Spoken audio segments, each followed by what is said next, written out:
반갑습니다.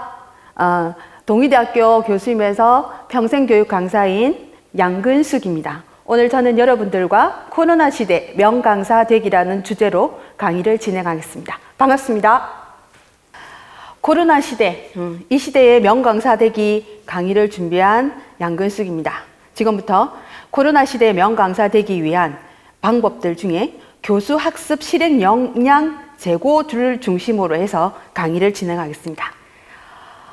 저는 강의를 준비한 양근숙입니다. 저는 평생교육사입니다. 저는 평생교육사이면서 동의대학교에서 학생들을 가르치고 있습니다. 그리고 세상과 소통하기라고 하는 교육연구소를 운영하는 대표이기도 합니다. 그리고 늘 새로운 것을 추구하는 예술 기획자이기도 합니다. 교수, 그리고 교육연구소의 대표, 그리고 기획자, 이 세 가지를 가진 저는 평생교육 강사이기도 합니다. 여러분들과 어떤 강의를 진행할까 이런 생각을 하다가 제가 현장에서 코로나 시대에서 어떤 강의를 하고 어떻게 학습자와 호흡하는가 하는 것들을 알려드리는 것이 좋겠다고 생각을 했습니다. 그래서 강의를 세 가지의 주제로 진행하도록 하겠습니다. 우리는 평생교육 강사입니다. 평생교육 강사가 교수자로서의 역량이 어떤 것이 있는가에 대한 원론적인 부분들을 조금 짚고 가야겠다라는 생각을 했습니다. 그리고 그 원론들은 이해가 된다고 하면 코로나19 때 평생교육 강사는 어떤 교수 학습 실행 역량이 필요한가라고 하는 부분들을 말씀을 드리고 실제 활용할 수 있는 팁들을 여러분들한테 드리도록 하겠습니다. 그리고 마지막, 늘 우리는 평생교육 강사라고 하는 것을 까먹으면 안 되지요. 우리는 늘 평생교육 강사이면서 늘 세상을 바꾸는 사람이라는 걸 명심할 수 있도록 여러분들하고 그 이야기를 하고 마무리 짓도록 하겠습니다. 세상을 바꾸는 시간을 가진 자, 누구는 세상을 바꾸는 시간이 15분이라고 하지만 우리는 15분이 될 수도 있고 하루가 될 수도 있고 며칠이 될 수 있고 12회 차가 될 수도 있고 1년이 될 수 있는 많은 시간들을 학습자들과 만나서 이 세상의 변화를 주도하고 있습니다. 그 주도하는 시간들이 우리한테 어떤 의미가 있고 학습자들한테 어떤 의미가 있고 이 세상한테 어떤 의미가 있는가를 고민하고 있죠. 그리고 늘 부족함들을 느끼곤 합니다. 부족함들을 느꼈을 때 여러분들은 어떻게 하십니까? 저는 성찰이라고 하는 단어들을 하고 내일을 바꾸어 봅니다. 언젠간 이라는 단어 말고 썸데이라는 단어 아니라 지금 바꾸는 건 어떠실까라고 생각을 합니다. 오늘 저희 강의를 듣고 여러분들이 바꿔야 될 게 있다고 하면 그걸 지금 바꾸었으면 좋겠습니다. 조그마한 것들을 바꾸는 것들은 새로운 변화를 불러오기 때문입니다. 영상 하나 보시겠습니다.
잘 보셨나요?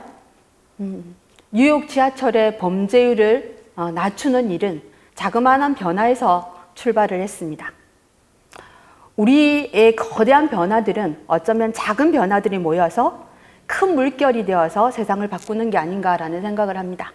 그렇다면 평생교육 강사가 바꾸는 세상, 그 세상은 기본에서 출발을 하고 가장 중요한 것을 다지는 것부터 출발해야 되지 않을까요? 저랑 오늘 그런 일을 한번 해봅시다. 먼저 평생교육이 뭔가, 내가 평생 강사로서 살고 있는, 활동하고 있는 평생교육이 뭔가를 먼저 보고, 그리고 평생교육 강사라고 하는 사람들은 어떤 사람인가에 대한 개념부터 좀 잡아야 되지 않을까라는 생각을 합니다. 그냥 위키백과 또는 구글에 평생교육이라고 치면 많은 단어들이 나와 있지만 가장 근본적인 건 우리의 전생에 걸친 교육이죠. 그리고 수직으로 보면 전생이겠지만 횡으로 본다고 하면 학교 그리고 사회 전체적인 교육을 말합니다. 그러니까 수직의 교육, 수평의 교육을 합해서 말하는 것이 평생교육이겠지요. 교육의 통합성과 종합적인 교육 체제를 말하는 겁니다. 즉, 평생학습의 실현이지요. 그러면 평생학습을 실현하는 평생교육에 있어 평생교육 강사는 어떤 사람인가? 평생교육 프로그램을 실행하는 사람이겠죠. 그렇다고 하면 평생교육 프로그램을 기획하고 그것이 잘 되도록 관리하고 직접 운영하는 사람입니다. 무엇보다 중요한 건 학습자의 학습 활동을 지속적으로 지원하고 촉진하는 평생교육 전문가입니다. 우리는 평생교육 전문가입니다.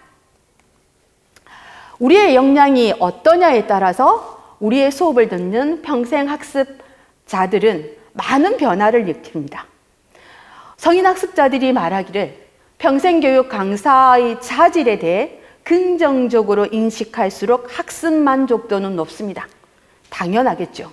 내가 어떤 역량을 가지고 어떤 전문적인 지식을 가졌느냐에 따라서 학습자들의 만족도는 당연히 높을 겁니다. 그리고 평생교육 학습자들의 만족도와 효과에 미치는 영향으로 당연히 강의의 준비와 진행, 그리고 내용과 방법, 강사의 정서적 이미지가 중요할 겁니다. 강사가 어떤 역할을 하느냐, 어떤 전문성을 가지고 있느냐에서 그들에게 만족하는 어떤 강의를 주느냐가 평생학습자들한테 만족도를 높이겠죠. 물론 학습 효과도 극대화될 겁니다. 그런데 일부 강사들은 평생교육의 기초의 이해나 학습자들의 요구에 파악하지 못할 때가 있습니다.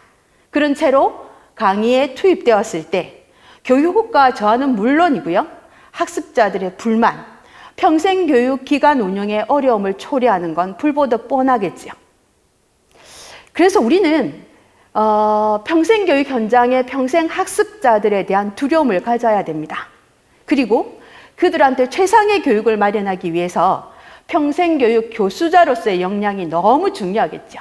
그렇다고 하면 교수자로서의 역량이라고 하는 건 뭘까라고 하는 것부터 보셔야 될 것 같습니다. 그 역량이라고 하는 것은 평생교육 현장에서 학습자의 학습에 대한 효과성, 그리고 어떻게 활용할 것과 하는 효율성, 그리고 매력성을 높이기 위한 차별화된 전문성으로 지속적인 경쟁 우위를 유지하고 평생교육 활동과 관련된 제반 요소를 융합하는 것을 말합니다. 그리고 이를 통해서 새로운 교육적 가치를 창출할 수 있도록 학습자들의 학습 활동을 교수, 지원, 촉진하는 능력들을 말합니다. 컴피던시, 당신의 능력을 말합니다. 어떻게 학습자들과 호흡할 건가, 그리고 평생교육이 가져간 가치들을 실현할 건가에 관한 능력을 말합니다. 그렇다고 하면 우리의 평생 교수자 역량들 중에서 많은 것들이 있겠지만 교수자의 역량들이 가장 중요하지 않을까요? 기획하는 역량, 그리고 관리하는 역량, 운영하는 역량들 중에 여러분들은 오늘 저하고 평생교육 교수자의 역량, 그 중에서도 실행 역량에 관한 이야기들을 한번 해보고자 합니다. 기획하는 것들은 여러분들의 전문가이시고 여러분들이 교수학습 목표를 설정하시고 교수 내용들을 설계 개발하는 것들, 그죠? 그리고 학습자들을 관리하는 것들, 학습 활동을 지원하는 것들은 여러분들이 전문가일 겁니다. 그러나 지금 평생교육 교수자에서 실행 역량이라고 하는 것은 시대적 흐름에 따른 역량이라고 말씀드릴 수 있습니다. 왜냐하면 4차 산업혁명의 시대와 코로나19라고 하는 우리가 일찍이 겪어보지 못한 사회의 변화 속에 평생교육 강사의 교수자로서의 역량은 어떻게 해야 될지에 대한 고민이 있기 때문입니다. 자, 먼저 4차 산업의 혁명이라고 하는 것부터 먼저 한번 보고 가려고 합니다. 4차 산업혁명은 사회의 변화 또는 시대의 변화들이 확 바뀌는 걸 혁명이라고 이야기할 텐데 1, 2, 3차와 달리 우리는 정보화 시대에 들어와 있습니다. 그 정보화를 어떻게 내가 취합하는가가 매우 중요한 시대지요. 늘려있는 정보, 그 정보들을 새로운 형태로 가공하는 융합형 인재가 필요합니다. 우리가 AI가 갖고 있는 지식들을 경쟁하지는 않습니다. 그러나 널려있는 많은 지식들 중에 나의 강의와 관련되어 있는 것들을 선택하고 취합하여 나의 스토리텔링이 되는 강의 소재로 활용하는 것이 필요하겠죠. 4차 산업혁명 시대의 강사는 그러한 창의 융합형 인재를 필요로 한다고 볼 수 있습니다. 역시 양보다는 질 관리가 중요하다고 말씀드릴 수 있겠죠. 늘려있는 정보, 그 정보들 속에 나의 전문성을 담보하고 나의 경험이 갇혀 있는 것들을 어떻게 강의에 적용할 것인가가 중요합니다. 코로나19 시대가 불러온 평생교육 현장은 비대면 평생교육의 확대라고 하는 단어들이 여러분들을 힘들게 할 수도 있습니다. 나와 대면으로 만났던 사람들, 그 사람들과 상호작용하면서 그 사람들의 학습 효과를 촉진했었는데 이제 어떻게 할 거냐라고 하는 고민들이 있습니다. 비대면 상황에서 우리가 대면과 같은 상호작용을 어떻게 할 것인가, 이것에 대한 고민들을 오늘 같이 한번 해보고자 합니다. 두 번째 주제는요, 코로나19와 평생교육 강사의 교수 학습 실행 역량입니다. 시대적 흐름인 4차 산업혁명과 코로나19라고 하는 상황에서 평생교육 강사가 교수자로서 비대면을 대면과 같이 학습자와 상호작용할 수 있는 방향이 무엇인가에 관한 고민들을 지금부터 하고자 합니다. 비대면 평생교육의 확장, 이것이 가져온 것은 평생교육의 현장에 비대면을 활용한 교육이 수행되어야 함을 이야기합니다. 우리가 비대면 하면 떠오르는 매체들이 있지요. 교수 매체들 중에 줌과 OBS, 프리미어 이런 것들이 있을 겁니다. 자, 아마도 그 과정 중에서 직접적인 학습자와 대면하지 않는 것, 다 비대면이긴 하지만 학습자와 만나지 않고 영상으로 뭔가를 보내고 평생학습을 하는 경우는 영상 편집, 그리고 파워포인트로 녹화, OBS로 아마 촬영을 해서 보내는 걸 겁니다. 여기에 관한 이야기들은 우리가 한번 구글이나 아니면 유튜브에서 많이 볼 수 있죠. 우리가 프로그램을 설치한 가운데서 우리가 하고자 하는 교육들을 여기에 적용해서 촬영을 해보는 일들, 많은 연습이 있다고 하면 충분히 우리가 이걸 실행할 수 있을 겁니다. 문제는 실시간 교수 매체의 활용법입니다. 대면으로 만나지 않았을 때, 영상으로 편집할 때는 시행착오가 있으면 고치면 되겠지요. 근데 실시간으로 만나는 교수 매체의 활용에서는 고칠 수가 없습니다. 되돌아갈 수가 없지요. 일상에서 우리가 수업하는 거와 동일한 방식인데 비대면으로 진행된다는 것밖에 없습니다. 가장 널리 활용되는 것이 아마 줌일 겁니다. 저도 줌으로 학습을 하고 있습니다. 대학에서도 실시간 줌으로 사용하기도 하고요. 평생학습 현장에서 성인 학습자와 기뢰 인문학을 진행하기도 했습니다. 그리고 가장 다이나믹한 문화예술 분야에서는 학습자들인 학생을 상대로 게임도 하고 노래도 부르고 미션도 수행하고 그리고 예술 작품을 감상하기도 하는 일들을 하고 있습니다. 앞서 말씀드린 것처럼 대면 상황과 같은 상호작용을 어떻게 할 것인가가 실시간 비대면 교수 매체의 활용법에서 가장 큰 포인트라고 합니다. 자, 그렇다고 하면 우리가 비대면으로 상호작용을 하면서 평생 교육을 실현할 수 있는 방법, 그 방법에 관한 것들의 첫 번째는 사용법은 여러분들의 몫입니다. 그 이야기는 교수 매체라고 하는 것들을 실행하고자 하는 것들은 강사가 당연히 갖춰야 될 기본적인 거겠지요. 우리가 예전에 일반적으로 만나던 활동지를 수업할 때 또는 전혀 활동지가 없을 때 모든 것들은 그 상황에 맞게 교육 강사들이 준비했었지요. 활동지를 넘어 PPT가 왔을 때 우리가 많은 역량 연수를 통해서 PPT를 작성하는 방법, PPT를 실행하는 방법들에 대한 공부를 했던 것과 마찬가지로 끊임없는 공부를 통해서 우리는 이제 PPT의 달인이 되지 않았습니까? 그런 것처럼 새로운 교수 매체가 나왔다라고 생각을 할 때 당연히 이걸 익히는 것들은 우리들의 몫입니다. 그리고 다행히 유튜브라고 하는 채널, 많은 밴드, 카페 채널에서 여러분들과 같이 고민하는 사람들이 많아서 다양한 방법의 줌 활용법들을 익힐 수가 있겠지요. 저는 가끔씩 그 생각을 합니다. 유튜브가 없었으면 어떨 뻔했어. 내 주변에 있는 가족들, 내 주변에 있는 강사들한테 내가 모르는 것들을 막 물어보고 해야 되지 않았습니까? 그러나 우리가 필요로 하는 키워드만 치면 유튜브에서는 거기에 관련되어 있는 많은 지식들을 실시간으로 볼 수 있으니까 그걸 활용하시면 될 듯 합니다. 그리고 줌을 사용하신다고 하면 당연히 기존에 갖고 계시던 PPT 혹은 교재, 자료들이 필요합니다. 줌이 설치가 되고 그곳에서 실행할 수 있는 것들은 예전에 대면 수업에서 준비했던 거와 동일하다라고 보시면 좋습니다. 저는 한 가지를 더 제안을 드립니다. 줌 실시간 수업을 할 때는 20명 이내의 사람들이 좋고요. 그리고 비디오를 켜두셔야 됩니다. 지금 제가 학부모 연수를 했던 장면인데요. 저만 얼굴이 나와 있지 않습니까? 상호작용이 불가능하다고 봅니다. 얼굴을 보고 이야기를 하고 대답을 해야 되는 건데 그렇지 않고 제 강의를 일방적으로 듣는 형태의 줌 수업은 앞서 말씀드린 영상을 트는 거와 다르지 않습니다. 비대면에서 실시간으로 한다라고 하는 것은 학습자들과의 상호작용을 전제로 하는 것이니 학습자들이 줌에 참여하여 비디오를 켜두게 하시는 게 좋을 듯 합니다. 그러다 보니 학습자인 사람들을 컨트롤하고 대면을 할 수 있어야 되니 교수자가 그 사람들을 전체적으로 컨트롤할 수 있도록 20명 이내의 사람들을 줌 공간에 초대하시는 것이 좋을 듯 합니다.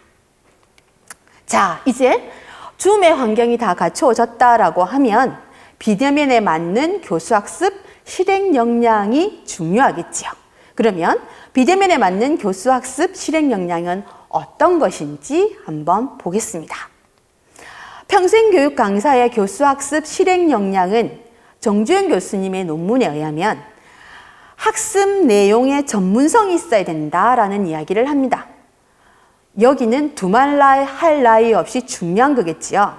그리고 평생학습은 일방적인 전문성 있는 지식을 전달하는 것이 아니라 수직으로, 횡으로 이것을 통합해 주는 역할을 하셔야 되겠지요. 나의 지식들을 횡으로, 종으로 시대적인 흐름 또는 일상에서 만나는 흐름의 이야기들로 통합할 필요가 있습니다. 그리고 학습자들이 가장 완벽하게 이해할 수 있도록 교수법을 활용할 수 있어야 되겠죠. 무엇보다도 이 강의가 매력적이고 나와 관련되어 있는지를 알려주는 것은 아마도 동기 유발 전략일 것입니다. 이 강의가 나한테 굉장히 유익할 것 같아 또는 재밌을 것 같아 해놓으면 좋다라고 하는 생각들은 수업의 참여도뿐만 아니라 집중도를 높이기 때문입니다. 그 다음은 아마도 교수 매체 활용 역량이겠지요. 오로지 말을 한다라고 하는 것으로 학습자와 소통할 수도 있겠지만 나의 생각들, 나의 말했던 것들을 총체적으로 보여주는 영상이 있다면 나의 생각들, 내 가치들을 보여주는 한 컷의 그림이 있다면 그 그림을 통해서 학습자들과 소통할 수 있겠지요. 그러면 그 그림이나 영상을 틀 수 있는 교수 매체 활용 역량은 꼭 필요할 겁니다. 프레젠테이션 역량은 뭔가 발표를 잘한다든가 내가 준비한 모든 것들을 잘하는 것이니 당연히 강사의 기본적인 역량에서 가장 매력적인 역량이 아닌가라고 생각을 합니다. 나의 이야기를 하듯이 오늘 수업을 준비한다고 하면 프레젠테이션 역량은 굿이라고 볼 수 있습니다. 자, 중간중간에 지루하지 않을까? 나의 말이 그들한테 쏙쏙 들어오지 않을까 할 때 가끔씩 우리가 쓰는 걸 우리가 아이스 브레이킹이라고 이야기를 하죠. 처음 만난 사람들과의 아이스 브레이킹, 중간에 수업이 따분했을 때 쓰는 아이스 브레이킹, 다 여러분들이 숙지하고 계실 겁니다. 그리고 학습자와의 상호작용은 절대적이라고 볼 수 있죠. 실시간 만났을 때도 그렇지만 비대면에서는 더더욱 중요한데 학습자들이 나의 질문에 대답하는 것, 묻고 답하고 이것들을 취합하는 영역들은 학습자와의 문화, 상호적인 작용에 지대한 영향을 미칠 겁니다. 이 방법으로 오늘 중심적으로 또 볼 수 있을 겁니다.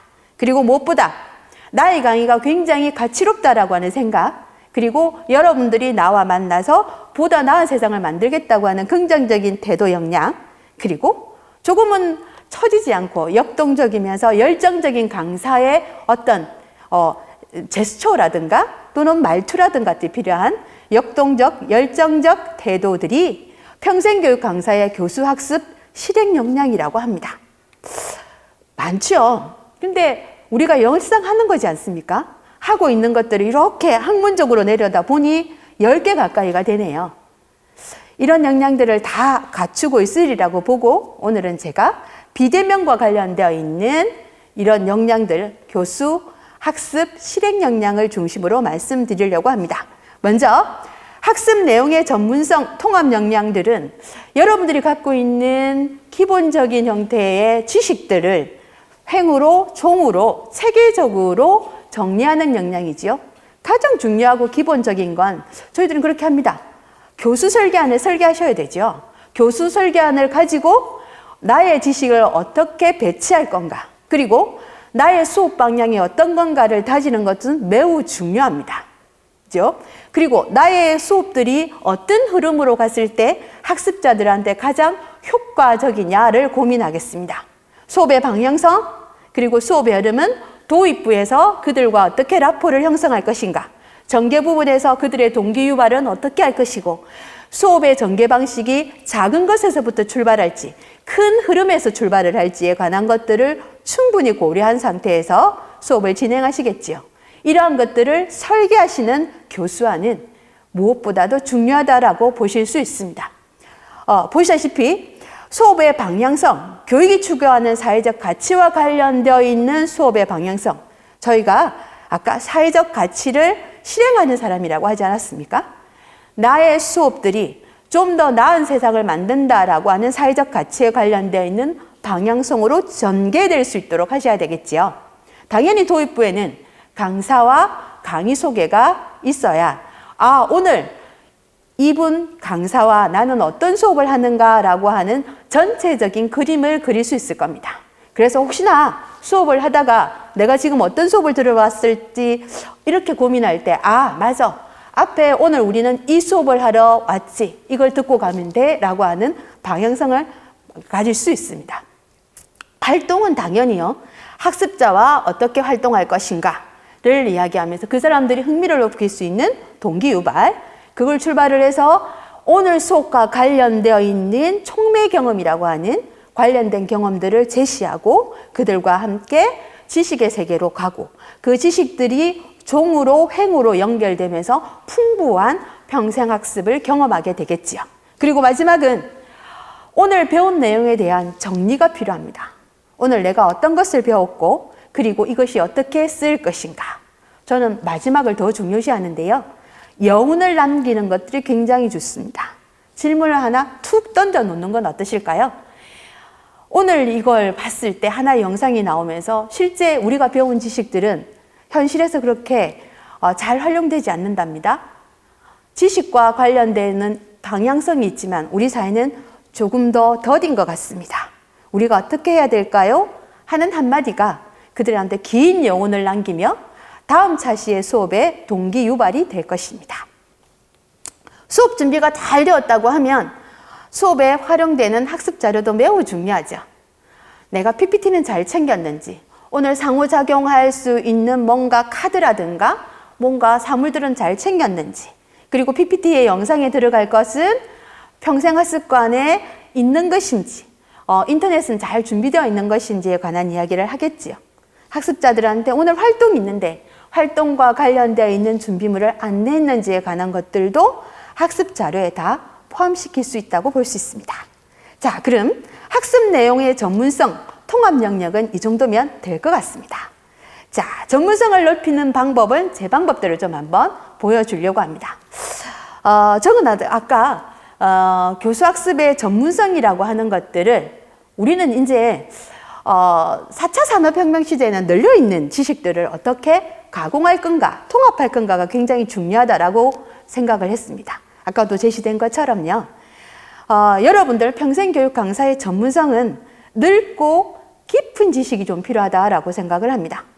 커피가 굉장히 유명한데 그 커피에 관한 것들은 누구나 알아요. 그러나 바리스타가 갖고 있는 커피에 대한 생각과 인문학자가 갖고 있는 커피의 생각들은 다 다를 수 있죠. 그럼 평생교육 강사는 어떻게 해야 될까요? 바리스타의 만큼의 전문성은 없지 않습니다. 그리고 인문학자가 갖고 있는 것만큼의 깊이는 없을 수 있지만 나만의 시선에서 필요한 지식들은 깊고도 넓어야 되지 않을까라는 생각을 합니다.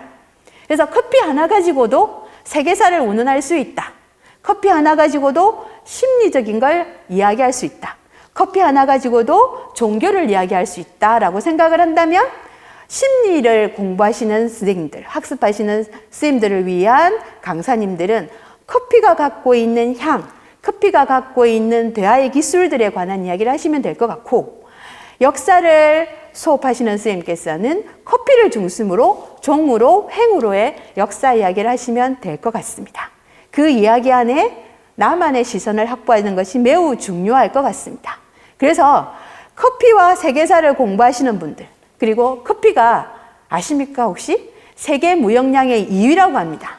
그 무역과 관련되어 있는 경제적인 분만을 하신다면 경제사를 강의하시는 선생님은 커피를 활용해서 경제사를 하시면 될 것 같고, 사회의 차별, 편견, 다양성에 관해서 이야기하시는 분이 있다면 커피가 생산되는 과정에서 아동 착취의 문제들을 건드릴 수 있겠죠.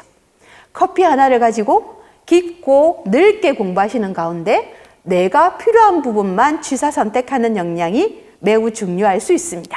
그리고 통합이라고 하는 역사 안에 커피의 역사, 경제사, 그리고 아동의 빈곤까지 이야기한다고 하면 이 이야기를 탁 하고 모든 것들을 하고 나서 하나의 영상으로 모든 걸 정리할 수 있습니다. 제가 커피와 관련되어 있는 역사, 경제사, 그리고 아동의 빈곤까지 연결되어 있는 하나의 영상을 여러분들한테 보여드리겠습니다.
굉장히 영상 하나가 가지고 있는 힘이 이런 거지 않을까라고 생각을 합니다.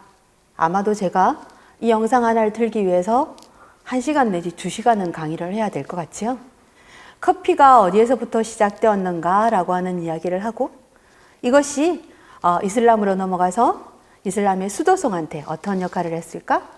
그런 역할을 이야기하겠죠.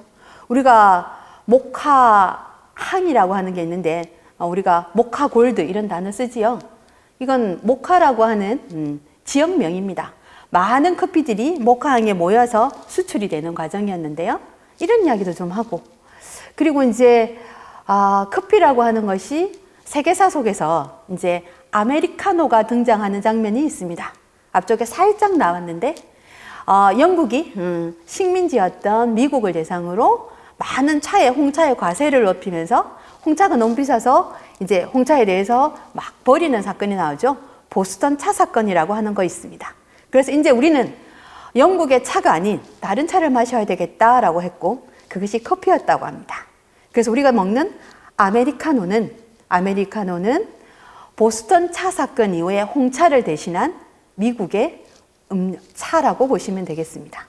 이렇게 여러분들하고 제가 커피라고 하는 것만 해도 12차지 충분히 되겠는데요. 그 이야기를 하고 많은 것들을 영상으로 통합해서 여러분들한테 전달된다고 하면, 그렇다고 하면 이 좋은 영상은 어떻게 삽입을 해서 여러분들하고 이야기를 나눌 것인가 라고 하는 부분은 줌에서 여러분들이 영상이든 PPT든 공유를 하시면서 아래쪽에 하나만 하시면 됩니다. 아래쪽에 공유 버튼 하기 전에 옆쪽에 소리 공유라고 하는 것이 있죠.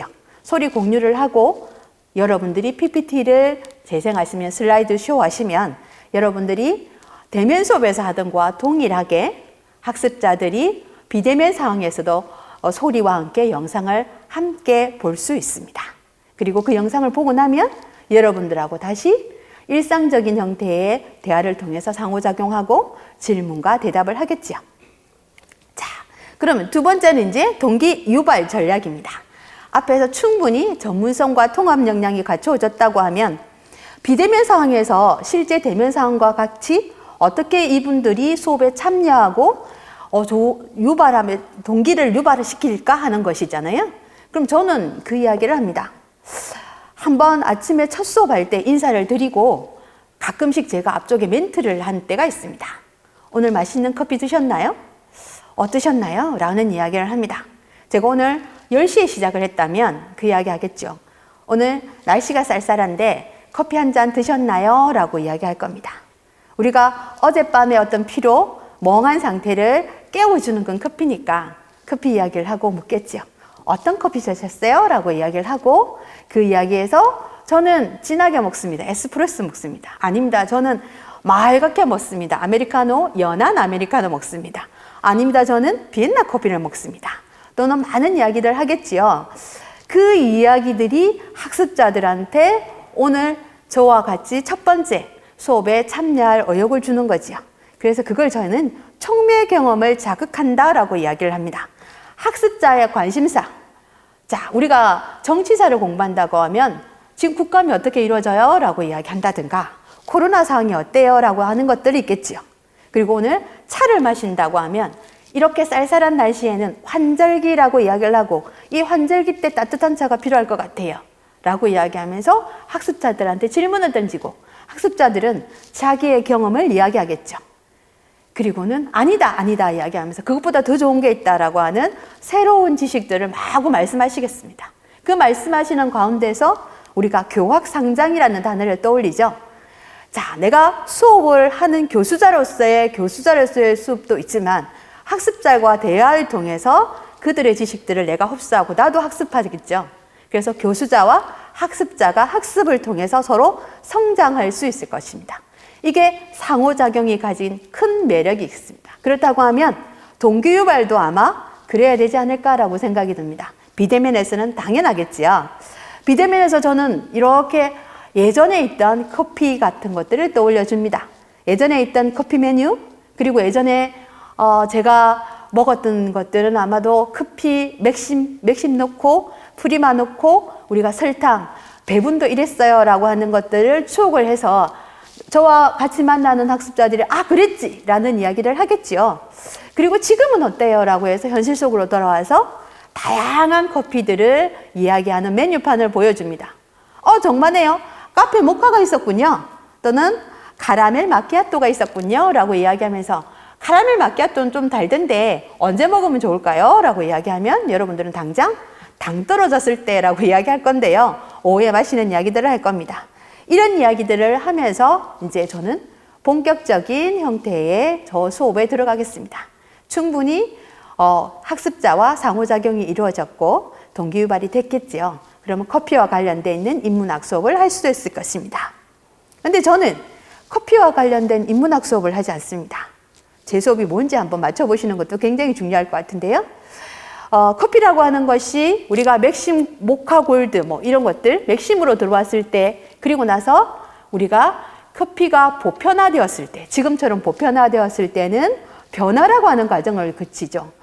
한 개의 루트를 통해서 하나의 커피가 들어왔을 때는 우리가 갖고 있는 커피는 하나의 그냥 커피에 불과하겠지만 많은 사람들이 이걸 향유하게 되고 보편적인 형태가 된다고 하면 커피의 변화는 다양성이 된다라고 합니다. 다양한 커피를 맛볼 수 있는 거지요.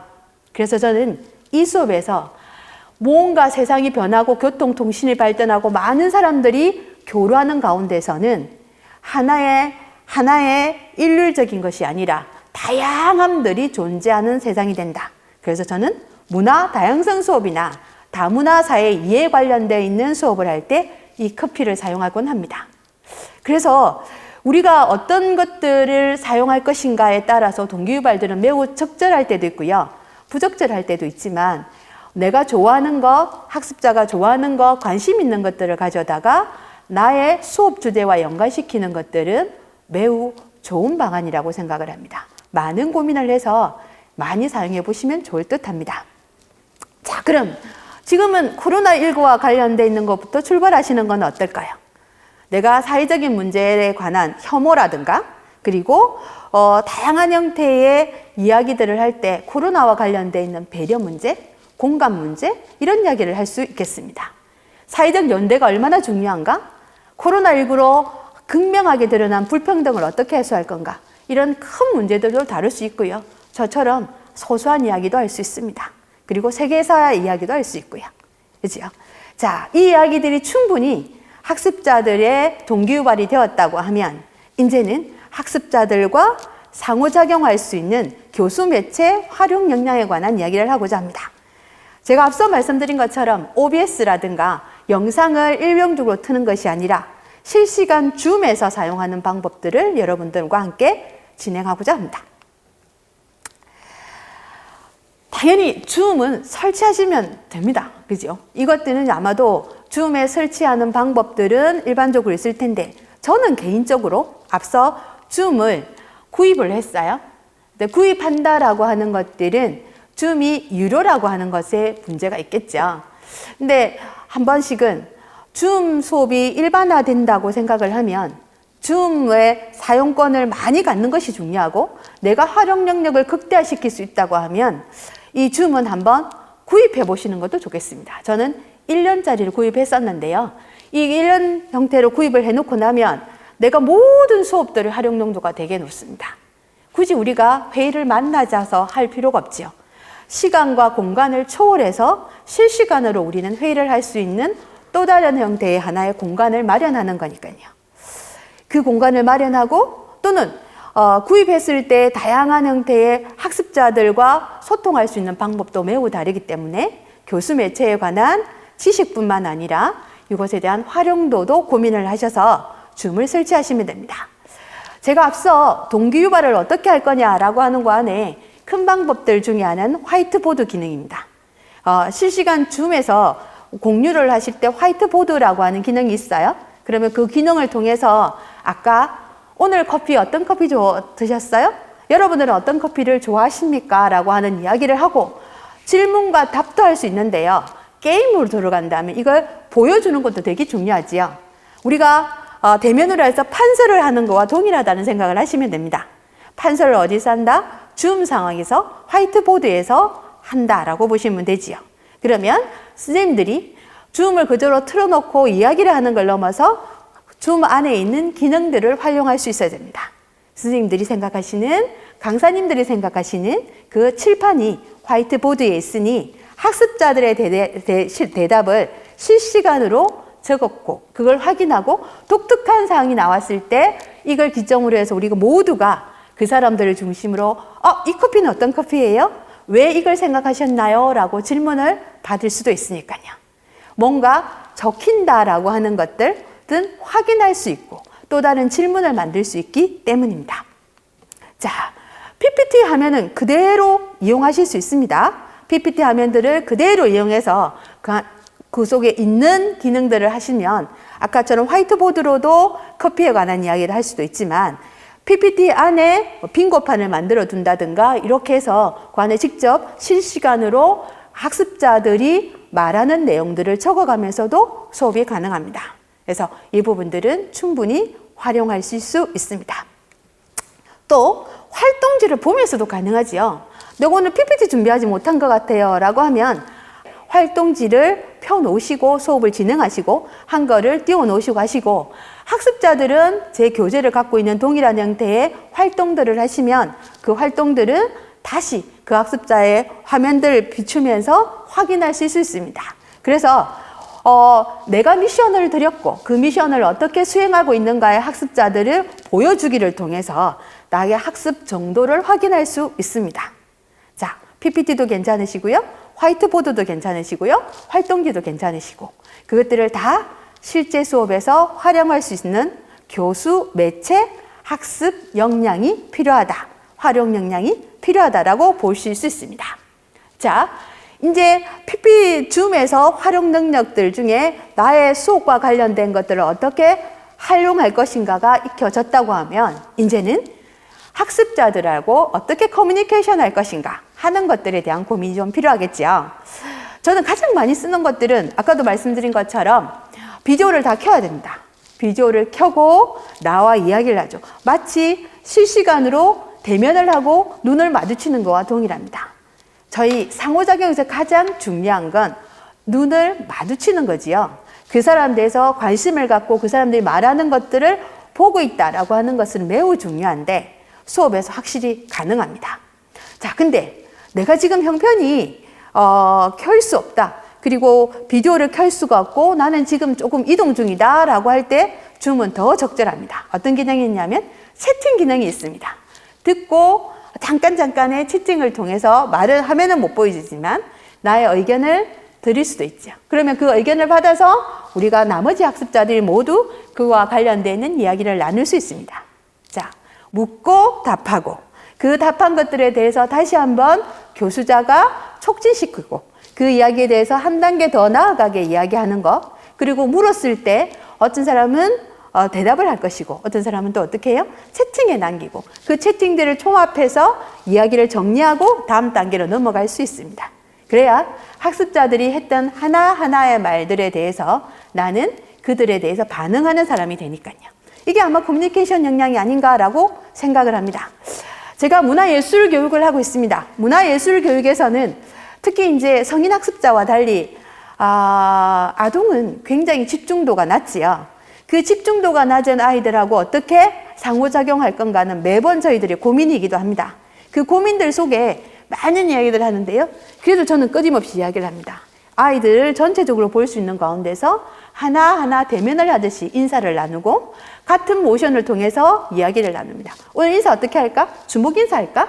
아니면 하트 인사 할까? 이런 이야기를 하고 순서를 주죠. 하나, 둘, 셋 했을 때 동일하게 그런 반응을 보인다고 하면 대면을 하는 것보다 오히려 더 집중도가 높을 때도 있답니다. 그래서 학습자와 교수자가 어떻게 상호작용을 할 것인지에 관한 것들은 아주 긍정적인 태도에서 업된 상황에서 아이들 하나하나 또는 학습자 하나하나의 사람들한테 기회를 준다는 게 매우 중요합니다. 우리가 대면 수업에서는 드러나는 사람들이 있고 보면서 이야기를 할 수 있지만 비대면 강연에서는 한 사람 한 사람들을 다 볼 수 있거든요. 그래서 질문에 대해서 모든 사람들이 답을 할 수 있도록 말씀을 드리고 그러면서 선생님 말씀하시고 나서 다음 선생님 말씀하시겠다고 이야기를 하고 그리고 나서는 음소거 해제를 요청하시고 순서를 돌아가면서 이야기하는 것. 그럼 어쩌면 대면과 또 다른 형태의 되게 상호작용뿐만 아니라 그들의 집중도도 높을 수 있답니다. 자, 그러면 또 하나의 형태는 저는 이제 커뮤니케이션 게임할 때요, 집중을 부르는 OX라고 하는 것도 하는데 재밌어 보이죠? 퀴즈를 내고 동시에 하나, 둘, 셋 했을 때 OX 게임도 합니다. 그러니까 이 OX 게임은요, 앞쪽에서도 할 수 있고 뒤에서도 할 수 있는데 뒷부분에 수업이 다 끝나고 나서 내 수업들이 어떻게 학습자들한테 이해되었는가, 혹시 부족한 게 뭐였을까를 확인하는 작업이기도 하거든요. 되게 재밌습니다. 그리고 여기에 생각보다 친구들이 있거나 학습자들이 있을 때 하지 못한 모션들은 보이지 않으니까 굉장히 잘하기도 하더라고요. 그래서 비대면이 꼭 나쁘지만은 않다라고 하는 생각도 듭니다. 그래서 잘 활용하시면 커뮤니케이션 역량도 업될 수 있지 않을까라고 생각을 합니다. 자, 문제는 이제 학습 효과에서 가장 높은 것은 실제로 해보는 거지 않습니까? 대면이면 특히 문화예술 쪽에 가신 강사님들은 강사님이 한번 시범을 보여주고 그걸 따라하고 확인하고 다시 뭔가를 촉진시키는 형태의 터치를 한다든가 이런 게 있을 텐데, 문제는 실제로 해보기가 비대면에서 가능해요 라고 하는 것들이 있거든요. 제일 큰 고민이겠죠. 제일 큰 고민입니다. 그래서 어떻게 하느냐, 일반적으로 OBS라든가 영상을 찍어서 휴대폰으로 동영상 촬영을 해서 말씀하시면서 이걸 영상으로 보내시기도 하더라고요. 그렇게 되면 어떠냐면 상호작용이 일어나지 않지 않습니까? 상호작용이 일어나지 않는다라고 하는 거는 학습자의 학습을 촉진시키는 역량이 좀 부족해지는 거죠. 그럼 우리는 이걸 어떻게 할 거냐라고 하는 고민들을 비대면 줌에서 좀 해봐야 될 것 같습니다. 저희는 아이들한테 그렇게 합니다. 학습자도 너무 잘하고요. 시범을 보여주죠. 이야기를 먼저 PPT에서 이야기를 합니다. 저희 오늘 이야기들을 하고요. 커피 이야기라고 오늘 저희랑 뭐 할 거냐면 아메리카노를 맛있게 타는 방법을 할 거다라고 하면 아메리카노에 대한 이야기를 쭉 하겠죠. 아까 제가 말씀드린 것처럼 보스턴 차 사건 이후에 생긴 차가 아메리카노다 이야기를 하고, 아메리카노는 원래 물을 많이 타는 거니까 일반적으로는 물을 많이 탄 밝은 게 아메리카노다. 근데 이게 이의를 제기하시는 분이 있으면, 그러나 이게 보편화되면서 다양한 아메리카노가 나왔다. 큰 포즈의 아메리카노도 있고, 생각해보면 스타벅스의 아메리카노도 있고, 거기에마다 다 달라질 수 있다는 이야기를 하겠죠.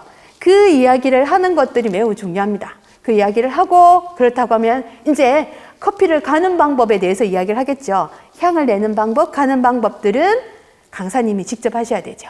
학습자들의 집중도를 높이고 줌을 강사님의 얼굴이 아니라 카메라를 어디에요? 커피를 요게 가는 방법을 보여줄 수 있는 화면으로 집중을 하시고 핀을 딱 고정한 상태에서 실행을 하시면 됩니다. 실행하고 그대로 두냐고요? 두면 안 됩니다. 끊임없이 한번 따라왔는지 학습자를 중간중간에 확인하는 작업들이 필요합니다. 그리고 얼마만큼 왔는지, 무엇이 어려운지를 실제 대면 수업하듯이 확인하고 묻고 답하는 수가 있죠. 자, 다 같이 한번 완성되었다고 하면, 그러면 학습자들이 더딘 사람도 있고 빠른 사람도 있는데 우리는 더딘 사람을 중심으로 하겠지요. 한 번 더 설명을 하고 앞서가는 사람들은 다른 것들을 한번 미션을 주기도 합니다. 그리고는 동일하게 이제 마지막 장면에서는 우리가 탄 커피를 마셔보고 우리가 만든 그림을 전체적으로 올려보는 작업들을 하지요. 저희도 아이들한테 이 작업을 하고 모두 다 한꺼번에 마지막에는 올려보는 작업들을 합니다. 그러면 이 과정 안에서 어떻게 해요? 순차적으로 어떻게 수업을 전개할 것인가가 매우 중요하고, 예전과 다르게 나는 하나를 설명하고 확인하고 따라왔는지의 진도를 천천히 가는 것들이 매우 중요하죠.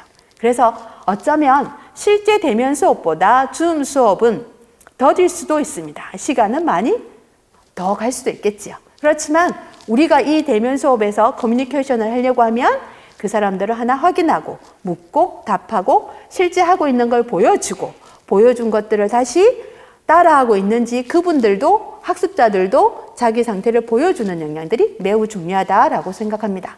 물론 이 수업을 할 때는 준비가 필요합니다. 예전에는 그저 수업 중에 내가 한 보따리 이렇게 재료를 가져오면 됐죠. 그러나 그건 어떻게 해요? 수업하기 전에 학습자가 가지고 있어야 되니까 평생학습 기관에 있는 평생교육사와 같이 의논을 해서 일주일치, 한 달치의 키트, 필요한 것들, 재료들을, 활동지를 또는 이런 것들을 미리 학습자가 가지고 있도록 준비를 해야 됩니다. 발송을 해야 되죠. 그러면 학습자들은 그 상자에서 차시마다 필요한 것들을 꺼내놓게 하고요. 이건 당연히 어떻게 해요? 문자를 보내서 그 사람들이 준비해서 수업에 참여할 수 있도록 하시면 됩니다. 그러면 독립된 공간에서 내가 보내준 이 키트를 가지고 실시간으로 강사와 내가 수업을 듣는다는 것만으로도 커뮤니케이션 역량은 업될 수 있을 거라고 생각을 합니다. 팀 활동도 할 수 있습니다. 한 번씩 저희가 이야기를 할 때 회의실을 만들어서 우리가 한번 이건 의논해 보세요. 같이 뭘 해보십시오. 라고 이야기할 때 어디에서요? 줌에서도 그게 가능합니다. 줌에 보면 소회의실이라고 하는 기능이 있는데요. 아래쪽에 조금 더 보여드릴게요.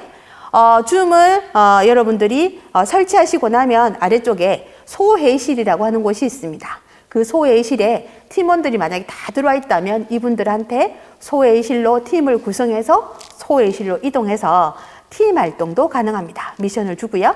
여기 보이시죠? 소회의실 보시면 됩니다. 자, 그러면 팀별 미션이라든가 토해야 될 거라든가 이런 것들이 있으시면 회의실을 만들었는데요. 소회의실 만들기도 아마 그 유튜브 영상에서 보시면 굉장히 편하게 보실 수 있어요.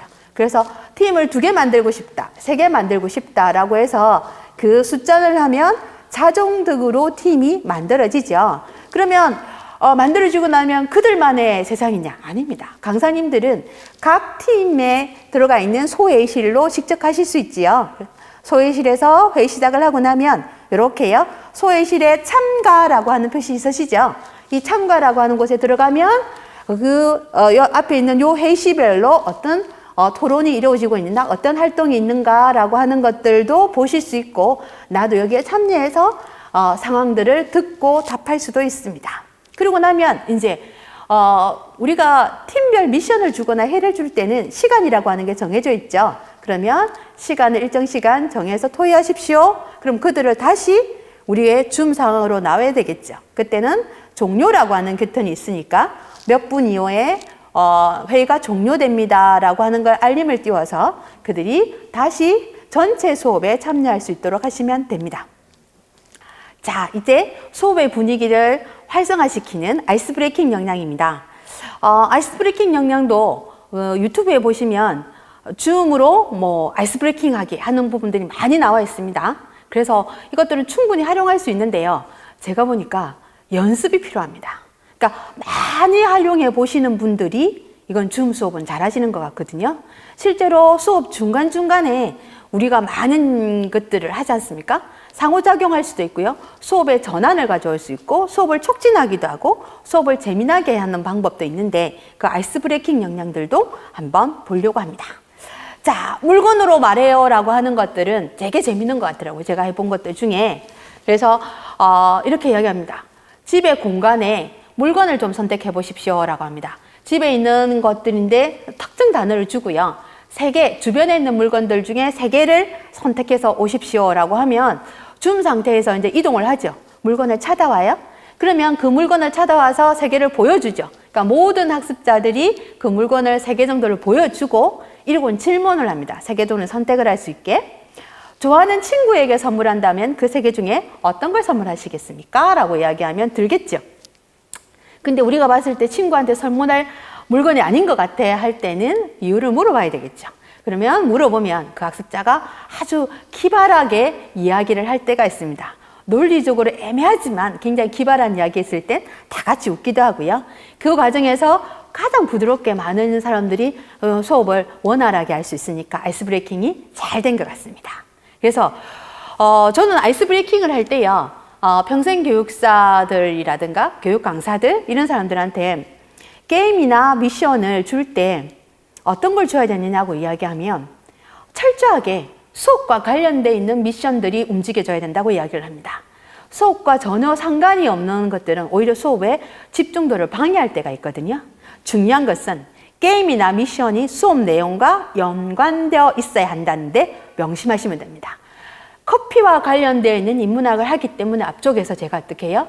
게임을 하더라도 빙고 게임을 하다든가 맞춰보십시오라고 한다든가 이런 단어를 쓸 때 그것들을 활용하겠지요. 그래서 중요한 것은 게임이나 미션이 수업 내용과 관련되어 있어야 된다라고 하는 겁니다. 수업의 소재로 활용되는 것이면 더 좋겠죠. 아이스 브레이킹 소재. 그리고 수업의 내용을 촉진시켜주는 것. 또 수업을 정리하는 의미에서도 사용할 수 있는 아이스 브레이킹 되게 많습니다. 전 빙고 굉장히 중요하는데요. 앞쪽에서 다양한 생각을 드러내주는 것도 괜찮고 아이들이 제시한 오늘 수업과 관련돼 있는 것들을 정리할 때 오늘 기억나는 것이 뭔지 한번 빙고판에 적어보라 라고 이야기하고 그 빙고판들을 확인하는 가운데서 수업을 정리하기도 합니다. 그리고 수업의 주제를 효과적으로 드러내기 위해서 게임을 사용하기도 합니다. 저희 선생님이 저번 주에 한번 했던 줌 캐치 마인드 놀이 방법은요. 좀 더 적극적인 학습자들의 참여가 이루어지는 수업이라고 보시면 됩니다. 나의 집에 저희가 그때 이제 집 만들기 수업을 했었거든요. 나의 집 안에 그러니까 철저하게 수업과 연관되어야 됩니다. 마을 만들기를 하고 그 마을 안에 나의 집을 만들었어요. 그러면 나의 집을 만들고 나면 그 안에 뭔가 채워야 되겠죠. 무엇을 채울 것인가에 대한 것들을 아이들이라고 게임으로 하는 거라고 보시면 됩니다. 자, 만들어진 나의 집에 가장 먼저 채우고 싶은 것이 뭘까요? 정말 여러 가지가 있지 않겠습니까? 라는 이야기를 하고 자, 그림은 그것들을 한번 그릴 텐데요. 순서에 맞게 그리는 사람만 그린다라고 이야기합니다. 선택된 사람, 게임으로 해서 선택된 사람이 자기 집에 채울 것, 물건들을 하나 그릴 건데 이 물건들을 그리는 동안에 아이들이 장난치면 안 되겠죠. 자, 문제는 이 그림을 그릴 수 있는 시간이 딱 5초라는 겁니다. 그 5초 동안에 나의 집에 채워질 물건들을 그리게 되고요. 5초 만에 그린 그림을 보고 아이들이 맞추는 게임입니다. 보고 바로 맞출 수도 있고요. 그렇지 않고 어떻게 해요? 질문을 해서 20곡에 가는 것들도 해도 되겠습니다. 근데 문제는 이거죠. 가장 중요한 것들은 질문을 하실 건데 학습자 주도형이면서 이제 학습자에서 그들이 질문을 하고 대답을 하는 가운데가 있는데 문제는 학습자가 수업에 참여하려고 하면 호스트가 져야 됩니다. 우리가 일방적으로 호스트였을 때는 내가 수업을 준비하고 활동 교재를 띄우기도 하고 PPT를 띄웠지 않습니까? 학습자가 들어오려고 하면 학습자한테 호스트라고 하는 것들 주셔야 되죠. 나도 있고 학습자도 호스트가 되려고 하면 공동 호스트라고 하는 작업을 하시고 나면 학습자가 자기가 준 공간에서 자기가 주도적으로 수업을 진행할 수 있다는 거죠. 그래서 어쩌면 이 공동 호스트를 가진다는 거 하는 건 유료 결제가 이루어져야 되는 부분이기도 하지만 활용해 보시면 좋을 것 같습니다. 저희는 이 방법들을 한번 봅니다. 아까 줌 됐습니다. 5초 동안 공동 호스트가 된 한 학생이 아이들이나 성인이 여기에 들어와서 자 시간을 재면서 하나 둘 셋 하면 화이트보드판에 그리시겠죠. 그리고 나면 마무리하고 그 마무리한 거 가운데서 그림의 순서를 맞게 그리고는 아이들이 이 그림 5초 동안 그림인데 이게 무엇인지 맞추는 겁니다. 이럴 때는 어떡합니까? 학습자 모두가 어떻게 음소거를 해제해 주셔야 되겠죠. 그러면 진행자가 하나, 둘, 셋 하면서 이제 하면 손을 들겠습니다. 그리고 첫 번째 질문에서 맞출 수도 있고요. 이게 너무 어려워. 도저히 이게 뭔지 모르지 않습니까? 우리가 모를 때는 어떻게 해요? 스무고개처럼 질문을 정확하게 해서 그 질문의 답을 보고 다시 맞추는 게임들을 하게 됩니다. 이건 학습자가 그림을 그리고 그 학습자가 문제를 내고 답하는 그러니까 학습자 주도형 수업이라고 보시면 되지요. 이렇게 학습자가 들어와서 이 수업들을 진행할 수 있습니다. 이것들은 더 굉장히 적극적인 활동이 이루어지기도 하고요. 교수자는 약간의 규칙이라든가 중간에 정확한 말들이 이해되지 않았을 때 말을 정리하는 역할들을 하시면 됩니다. 자, 이제 강사들의 역량들 중에 긍정적인 태도는 뭐 말할 나위가 없겠지요. 내가 이 수업에 얼마나 적극적이고 좋은 수업인가는 학습자들한테 그대로 전달되는 거니까요. 줌 상황에서도 마찬가지일 겁니다. 그래서 굉장히 적극적이고 열정적인 거 안에 인사만 한 것들이 없는데 예전 같으면 안녕하십니까 하겠지만 줌에서 만나야 된다면 다양한 모션 인사도 한번 보십니다. 일반적인 형태의 인사 이런 것도 있을 테고요. 그리고 어떻게 해요? 코로나 상에 딱 맞는 주먹 인사. 이것들도 어떻게 화면에서 다 같이 해보면 굉장히 멋집니다. 들어가겠습니다. 그리고 뭐니 해도 사랑합니다 인사는 좀 간지럽긴 하지만 되게 좋은 인사이기도 하지요. 저는 이 단어를 굉장히 좋아하는데요. 선생님 굉장히 열정적이세요 라고 이야기합니다. 지금 보시다시피 되게 제가 하고 있는 말들이 되게 텐션이 좀 올라가 있지요. 그리고 굉장히 조금 더 활동적인 모습들이 좀 보이실 겁니다. 강사의 열정적이고 역정적인 태도는 그 수업에 들어온 아이들한테도 영향, 학습자들한테도 학습을 촉진하는 역할을 합니다.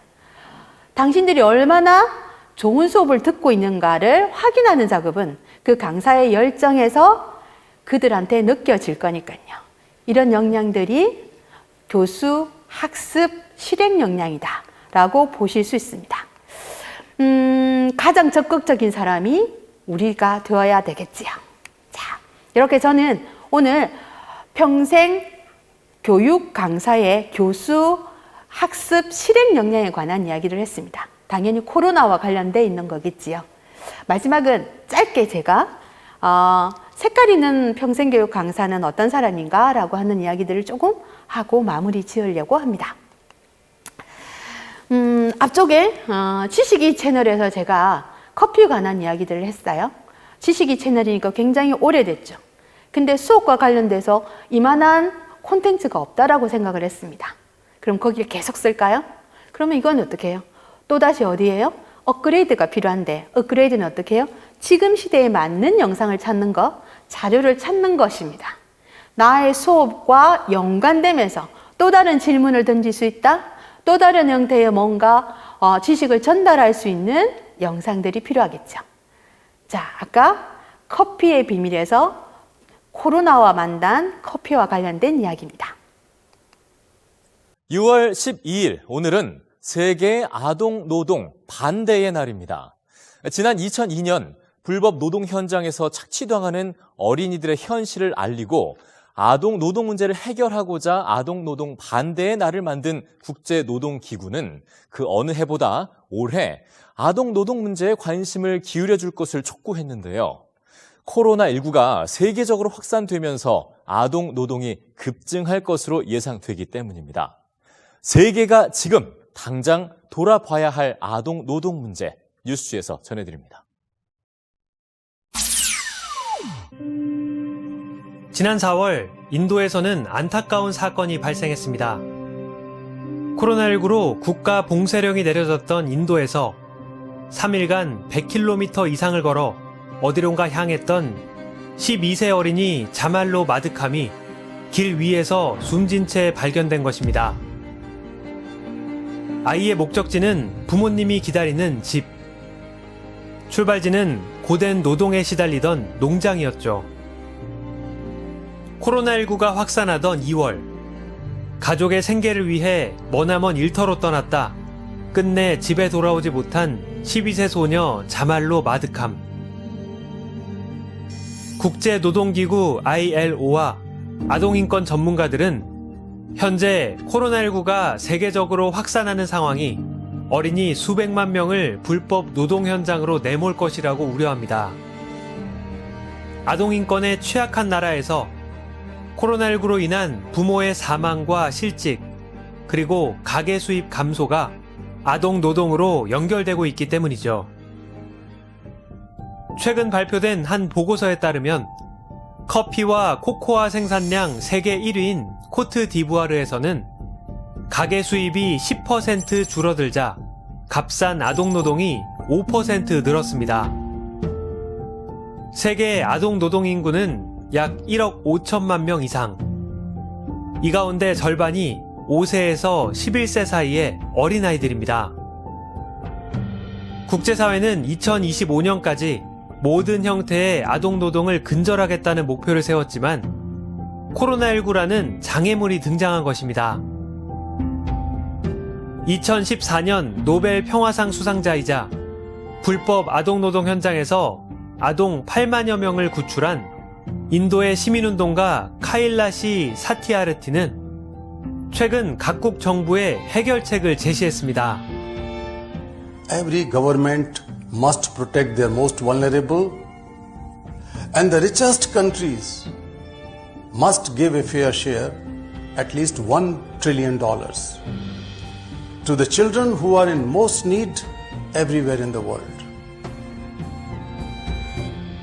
카일라시 사티아르티와 뜻을 함께한 88명의 노벨 수상자와 사회 리더들은 각국의 코로나19 지원금의 20%에 해당하는 1조 달러를 20%의 세계 극빈층 가정에 최우선으로 나눠주면 어린이들의 미래를 바꿀 수 있다고 주장합니다. 보시다시피 아까 앞쪽에서 지식이 채널에서는 앞쪽에서 지식이 채널에서는 아동 노동에 착취한 문제를 이야기했다고 새롭게 업그레이드되겠다고 하면 새롭게 업그레이드된 부분에서는 연관되어 있는 코로나19 상황에서 연관되어 있는 코로나19 노동 착취들이 더 심해지는 이야기들을 더 심해지는 이야기들을 이 상황에서 우리는 뭘 해야 될까? 그리고 이 상황에서 하는 것들을 질문을 던지기에 라고 하는 것들을 질문을 던지기에 영상들은 매우 적절하다고 봅니다. 영상들은 매우 적절하다고 이제 마무리할 시간이 되었습니다. 자, 이제 마무리할 시간이 되었습니다. 평생 교육 강사, 색깔 있는 그들의 마인드는 교육 강사, 그들의 마인드는 어떨 될까? 제가 이제 많은 영상들을 보다가 그 이야기를 하더라고요. 많은 영상들을 보다가 그 이야기를 당신이 볼 수 있는 큰 꿈을 꾸었으면 당신이 볼 수 있는 큰 꿈을 꾸었으면 좋겠다. 좋아하는 일을 하자. 그리고 당신이 좋아하는 일을 하자. 당신이 자영업자임을 당신이 자영업자임을 그리고 명심하자. 언제나 삶과 강사로서 방향성을 가치로운 일을 하는 걸 기억하라. 가치로운 일을 하는 걸 최고가 되라라고 하는 이야기를 했습니다. 최고가 되라라고 하는 많은 큰 위대한 사람들 아니면 유명한 사람들 하는 위대한 사람들 아니면 유명한 사람들 하는 이야기일 수가 있겠죠. 다 이렇게 저는 이게 좀 필이 꽂혔습니다. 저는 이게 좀 평생 교육 강사, 평생 교육 강사. 여러분들이 뭔가를 생산해내고 뭔가를 실행하시며 거기에 대한 실행하시며 책임을 거기에 대한 이익 또는 책임을 여러분들이 만들어놓은 콘텐츠, 여러분들이 만들어놓은 거 실행력, 여러분들이 강의하는 거 실행력, 사람들이 받는 영향력들을 사람들이 받는 영향력들을 시작하셔야 돼요. 끝은 모든 시작 강사님들이 평생교육 강사님들이 자영업자로서의 일어나는 책임감도 함께 있음을 기억하셔야 됩니다. 책임감도 함께 있음을 기억하셔야 됩니다. 우리는 방탄이 만들어 놓은 하는 것들에 대해서 왜 저렇게 열광할까라고 이야기할 때 왜 저렇게 열광할까라고 이야기할 때 저는 그 이야기를 2018년 유엔에서 방탄소년단은 영어로 어떻게 이야기를 했었지요. 한국어로 강의를 했습니다. 한국어로 강의를 이 변화 속에 연설을 했습니다. 방탄이 가장 매력적이었던 건 뭘까라고 Love Myself라고 하는 Love Myself라고 하는 그게 이런 게 있습니다. 노래가 있죠. 그게 이런 게 내가 하고 있는 모든 것들은 내 실수와 잘못들은 이야기를 하고요. 모두 나다라는 이야기를 하고요. 오늘의 나, 어제의 나, 앞으로의 나도, 어제의 나, 그리고 앞으로의 나도 하면서 나다라고 하는 제 자신을 사랑하는 것이 매우 중요하다라는 이야기를 합니다. 여러분들을 사랑하시는 게 매우 여러분들이 하시고 있는 일들에 대해서 그것이 가치로운 것임을 항상 가치로운 것임을 생각하시는 게 매우 중요할 거다. 생각하시는 게 매우 중요할 거다라고 하는 생각을 러브 마이셀프를 들려드려도 될까요?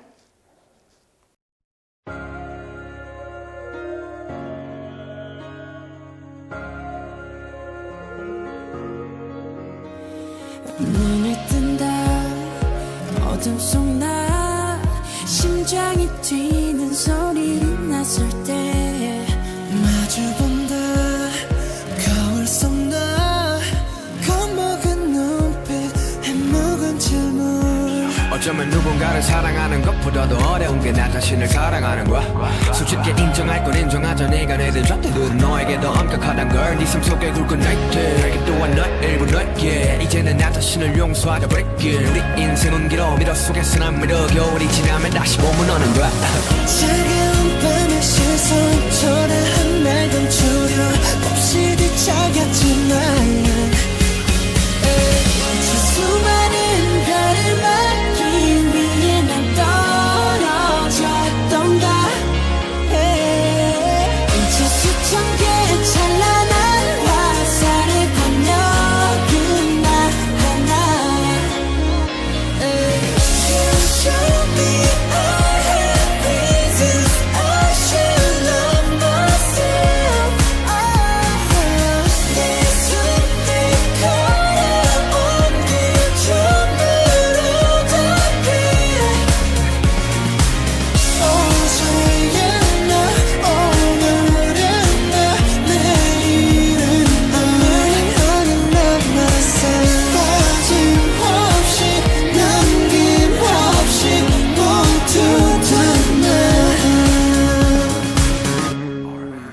정답은 없을지도 몰라 어쩜 이것도 답은 아닌 거야 그저 날 사랑하는 일조차 누구의 허락이 필요했던 거야 난 지금도 나를 또 찾고 있어 더는 죽고 싶지 않은 걸 슬프듬을 아프듬을 더 아름다움을 그래 그 아름다움을 있다고 하는 마음을 나의 사랑으로 가는 길 가장 필요한 나다운 일 지금 나 위한 행복 바로 나 위한 행동 나 위한 태도 그게 나 위한 행복 Show you what I got 두렵진 않아 그건 내 존재니까 시작의 처음부터 끝에 마지막까지 해답은 오직 하나 왜 자꾸만 감추려고 말이 가면서 끌어내 내 실수로 생긴 흉터까지 다 내 별작인데 You show me all have reasons I should know myself 러브 마이 셀프에 보면 내 실수로 생긴 흉터도 나의 별자리라고 하는 단어가 있습니다. 여러분들이 했던 많은 일들은 다 나의 일이지요. 그 일이고요. 우리는 과거를 보는 것이 아니라 현재와 미래를 볼 것입니다. 여러분들은 사회를 변화시키는 사람입니다. 그래서 사회적 가치를 추구하는 평생 교육 강사가 돼야 하지요. 그 사회적 가치라고 하는 것들을 어떻게 볼 것이냐. 코로나 시대에 온라인에서의 만남, 이것 또한 새로운 공부고요. 여러분들이 그걸 주도하는 사람이지요. 그리고 이 새로움에 대해서 용기를 가지시고 도전하시면 코로나 시대의 명강사가 될 것입니다. 로스트가 아닌 웰컴 제너레이션이라는 단어를 씁니다. 앞으로 걸어가는 세대에 맞는 길을 열어주는 사람들, 그들이 아마 평생 교육 강사지 않을까라고 생각을 합니다. 긍정적인 에너지로 보다 나은 세상을 만들어 주시면 좋겠습니다. 여러분들은 충분히 멋지십니다.